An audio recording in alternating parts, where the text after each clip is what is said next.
खुद के वार्ड में पंजे वाला कोई है ही नहीं कि हमें कोई हरा नहीं सकता, तो वो खुद हारे हैं, तो मुझे उसका प्रमाण देने की ज़रूरत नहीं है कि। लेकिन अब देखिए, ये तो जनता है, जनता जनार्दन है, जिसको सिर माथे पे रखना हमारा फ़र्ज़ है। मैं तो कहूँ, फूल वालों के यहाँ तो हमेशा कमल खिलता है, तो चारों तरफ खुशी खुशी का माहौल होता है। नमस्कार, मैं अनूप कुमार आप सभी का स्वागत करता हूं। आप देख रहे हैं जीबीएन 24 न्यूज़। हरियाणा निकाय चुनाव का 2 दिन का समय बचा हुआ है। कल 5 बजे के बाद चुनाव प्रचार थम जाएगा। सभी राजनीतिक पार्टियों के धुरंधर चुनावी मैदान में है, अब डोर टू डोर कैंपेन करें। इसी क्रम में वार्ड 28 फरीदाबाद से भारतीय जनता पार्टी के प्रत्याशी अमित भारद्वाज जी। वार्ड नंबर 28 का माहौल क्या लग रहा है? जी, माहौल एक तरफा है। मैं बताऊं आपको, माहौल वार्ड 28 का ही नहीं, वार्ड 1 से 46 सभी वार्डों में भारतीय जनता पार्टी की सरकार बन रही है पूर्ण बहुमत से। मैं तो ये आपको बताना चाहूँगा कि कई वार्ड तो ऐसे भी हैं जहां कांग्रेस पार्टी या कोई अन्य दल अपने उम्मीदवार तक नहीं उतार पाई। तो मैं आपको बताऊंगा कि माहौल बहुत पॉजिटिव है भारतीय जनता पार्टी के लिए, और ये सब भारतीय जनता पार्टी के जो किए हुए काम हैं उनका नतीजा है। तो हम पूर्ण रूप से ये अनुमान लगा रहे हैं कि भारतीय जनता पार्टी की जो डोर टू डोर जा रहे हैं, आप भी जा रहे हैं, तो वार्ड 28 में मुख्य समस्याएं क्या क्या देखने को मिलती हैं? जी देखिए, ये मेरा जो क्षेत्र आता है वार्ड 28 का, ये क्षेत्र लगभग इसमें सारी कॉलोनियाँ हैं और 2 गांव हैं। तो कॉलोनियों में मुख्य समस्या सीवर और सड़कों की है। तो मैं आपको बताऊं कि ये कॉलोनियाँ पहले अनऑथराइज थी, तो अनऑथराइज कॉलोनियों में जो है वो हमारे माननीय मंत्री राजेश नागर जी के द्वारा डी प्लान का पैसा लगाया गया और कुछ अन्य स्कीमों के तहत जो पैसा आता है ताकि आम जन को सुविधा हो सके। और अब हमारे मंत्री राजेश नागर जी ने काफ़ी कॉलोनियों को पक्का करवा दिया, और जो बाकी अलग कॉलोनियाँ हैं, ये नई कॉलोनियाँ हैं, उनको ऑथराइज़ करवाने के लिए वो जो है प्रोसेस में है। ये कॉलोनियों को भी जल्दी अप्रूव कर दिया जाएगा। और मैं तो सभी से यही हाथ जोड़कर प्रार्थना करूंगा कि आने वाली 2 तारीख को ज़्यादा से ज़्यादा संख्या में कमल का बटन दबाकर भारतीय जनता पार्टी को, अपने इस भाई बेटे को। बटन क्यों दबा जाए? पंजे वाले भी हैं, साइकिल वाले भी हैं, झाड़ू वाले भी आ गए। मैंने तो अभी आपको बताया कि कई क्षेत्र तो ऐसे हैं, मेरे खुद के वार्ड में पंजे वाला कोई है ही नहीं। सिर्फ 3 उम्मीदवार हैं, एक निर्दलीय उम्मीदवार है, एक झाड़ू के उम्मीदवार हैं। तो मैं आपसे ये कहूँगा कि जो माहौल है स्टेट में, सेंटर में, हर जगह भारतीय जनता पार्टी का माहौल है।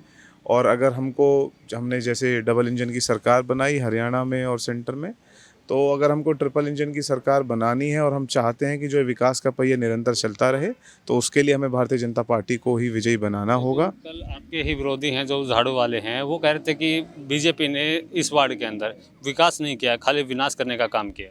मैं आपको बस ज़्यादा बातें ना कहते हुए बस इतना सा बताऊंगा कि आप इस रोड से चल के आए हैं, ये 100 फुट रोड।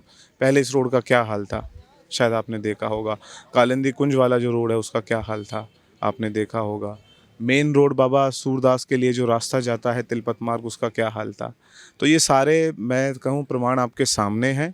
मुझे आपको बताने की ज़रूरत नहीं है कि जो कार्य भारतीय जनता पार्टी ने किए अनऑथराइज कॉलोनियों तक में, जो बाद में लोगों की डिमांड, लोगों की मांग आई कि हमें परेशानी होती है, तो डी प्लान का पैसा लगाकर वहाँ टाइलें बिछाने का काम शुरू करवाया। जैसे सीएम साहब आए, 4 मंत्री चुनावी मैदान में, राजेश नागर जी हैं, कृष्णपाल गुर्जर जी, कहीं ना कहीं डर तो बैठा हुआ ना भारतीय जनता पार्टी। एक निकाय चुनाव में मंत्री 4 मंत्री, केंद्रीय मंत्री उतरे हुए हैं, सीएम साहब खुद रोड शो कर रहे हैं। जी, भारतीय जनता पार्टी हमेशा चुनाव के लिए तैयार रहती है, और ये सभी अब की बार भारतीय जनता पार्टी ने यही निर्णय लिया कि युवाओं को मौका दिया जाए।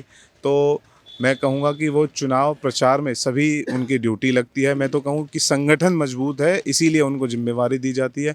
मैं कांग्रेस के आप बता दें कौन से आप स्टार प्रचारक देखने को मिल रहे हैं, कोई वो लोग, मैं कह रहा हूँ संगठन ही नहीं है उनके पास। यहाँ संगठन है, काम सारे। छोटे चुनाव में बड़े नेता को उतारने की जरूरत नहीं है ना। ये छोटा मोटा चुनाव शायद आपके लिए छोटा मोटा चुनाव होगा, ये क्षेत्र की जनता से पूछें, ये उनके लिए छोटा मोटा चुनाव नहीं है। जब वो परेशान होकर निकलते हैं, गड्ढे देखते हैं अपनी गलियों में, तो उनको बड़ी पीड़ा होती है, और उनको देखकर हमें बड़ी पीड़ा होती है। पिछले 4 साल से चुनाव नहीं हुए, लगभग पूरे 4 साल हो जाएंगे। तो काफ़ी काम ऐसे होते हैं कि जो सिर्फ आप पार्षद लेवल के ही मैं कहूँ नेता कर सकते हैं उन कामों को। तो उसके लिए इन चुनावों का होना बहुत महत्वपूर्ण है। देखिए, ये छोटी इकाई है, छोटी इकाई से ही बड़ी इकाई बनती है। पहले पार्षद, फिर उसके बाद विधायक, सांसद, तब जाके ऊपर कहीं बड़ी सरकार बनती है। तो उसके लिए बहुत महत्वपूर्ण इकाई है, बहुत महत्वपूर्ण चुनाव है।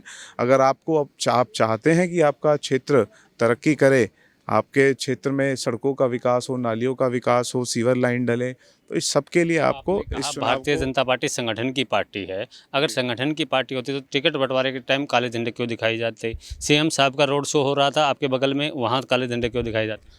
देखिए, ये भारतीय जनता पार्टी है, इसमें जो हाई कमान, जो मैं कहूँ शीर्ष नेतृत्व तय करता है, टिकट उसी को दी जाती है। और ये तो एक बहुत लाज़मी बात है, ये आज की कोई नई बात नहीं है कि विरोध जब 1-2 लोग तैयारी कर रहे होते हैं, तो उनमें से टिकट तो एक को ही दिया जाना, ये तो है नहीं कि टिकट 2 लोगों को दे दिया जाएगा। तो ये संगठन की तो पार्टी होती तो एक लोग को दे तो दूसरा बागी नहीं हो ना, क्या तो 3-3 बागी हो रखे हैं। 3-3 बागी, कौन 3-3 बागी हैं? आपके सिर्फ बगल के वार्ड में 24 में दोनों के दोनों भारतीय जनता पार्टी के बागी। मैं आपको बताऊं, अपने वार्ड के बारे में बताऊं। मेरे वार्ड में मेरे बड़े भाई विजेंद्र शर्मा हैं, जो पूर्व के पार्षद रहे। उन्होंने अपना नॉमिनेशन वापस लिया, भारतीय जनता पार्टी का साथ दिया। राधे शर्मा हैं, तिलपत गांव से राधे भाई हमारे, उन्होंने अपना नॉमिनेशन दाखिल किया था, भारतीय जनता पार्टी को समर्थन करके अपना नॉमिनेशन वापस लिया। प्रहलाद शर्मा जी, जिन्होंने भारतीय जनता पार्टी का समर्थन किया। मैं तो आपको 5 लोग ऐसे गिनवा रहा हूँ, अब 5 लोग समर्थन कर रहे हैं और एक बागी निकल जाए, तो मैं तो कहूँगा कि ये कोई कांग्रेस के कैंडिडेटों से मेरी बात हो रही थी, तो वो कह रहे हैं कि बीजेपी के जितने भी लोग हैं विकास तो करवाते ही नहीं है। अगर विकास होगा तो हुड्डा साहब के नेतृत्व में और कुमारी शैलजा के नेतृत्व में ही विकास हो सकता है। मैं कहूँ कि ये तो शायद जनता ने इसका जवाब हुड्डा जी को भी और शैलजा जी को भी पहले ही दे दिया है।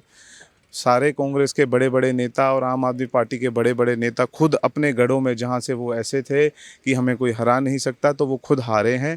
तो मुझे उसका प्रमाण देने की ज़रूरत नहीं है। और रही विकास की बात, जो ये विकास का पहिया चल रहा है, आप बॉम्बे बड़ौदा हाईवे को देखें, आप स्कूलों के निर्माण को देखें, बड़े बड़े हॉस्पिटल, मेरे खुद के क्षेत्र में लगभग 100 एकड़ से ऊपर की ज़मीन में एक हॉस्पिटल बना, अमृता हॉस्पिटल बना।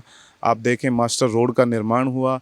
हमें पहले, आज से मैं कहूँ 15 साल पहले, मेरे बड़े बुजुर्ग यहाँ बैठे हैं, खड़े हैं, तो इनको भी पता है कि एक छोटी सी टूटी रोड होती थी, और जिस रोड से हम ऐसे जाते थे कि गाड़ियों का 2 साल में, 3 साल में गाड़ियाँ ख़राब हो जाती थी।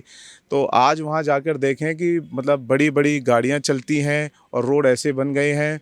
तो इतने, मैं अगर आपको काम गिनवाने लग जाऊं तो भारतीय जनता पार्टी के, तो ना तो विकास होने के बाद भी वार्ड 28 में बहुत सी समस्याएं हैं। सड़कों में 1-2 सड़कों को मेन को छोड़ दें तो गलियों में गड्ढे हैं, स्कूल कह रहे कि प्राइमरी स्कूल अभी भी बंद है। तो ये कब तक पूरा हो जाएगा? ये तो अनऑथराइज कॉलोनियाँ हैं, जो यहाँ के लोकल बिल्डर्स थे, तो कुछ मैं कहूँ प्रत्याशी जो खुद भी बिल्डर थे, उन्होंने ऐसी विकसित कॉलोनियाँ कर दी कि, लेकिन अब देखिए, ये तो जनता है, जनता जनार्दन है, जिसको सिर माथे पे रखना हमारा फ़र्ज़ है।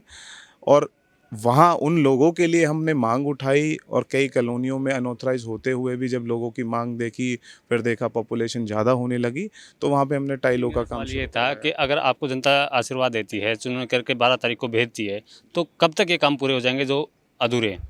जी, मैं तो कहूँगा कि जैसे ही 12 तारीख को चुनाव के नतीजे आएंगे, पहली मीटिंग होगी, तो हमने ऑलरेडी बहुत सारी चीज़ें ऐसी हैं जो अपने नोटिस में, हमने अपनी डायरी में नोट कर रखी हैं, जो कि हम पहली निगम सदन की जो पहली बैठक होगी, हम उसमें उन मुद्दों को उठाएंगे। 12 तारीख को मातम किशोर मनाया जाएगा, हाथ वालों की तरफ या फूल वालों की तरफ? मैं तो कहूँ, फूल वालों के यहाँ तो हमेशा कमल खिलता है, तो चारों तरफ खुशी खुशी का माहौल होता है, लड्डू बंटते हैं, मिठाइयाँ बंटती हैं और पटाखे फोड़े जाते हैं। तो आप इंतज़ार कीजिए 12 तारीख का, और मैं आपको भी आमंत्रित करता हूँ कि आप 12 तारीख को यहाँ ज़रूर आइएगा और हमारी खुशी में शामिल होइएगा। बहुत बहुत धन्यवाद।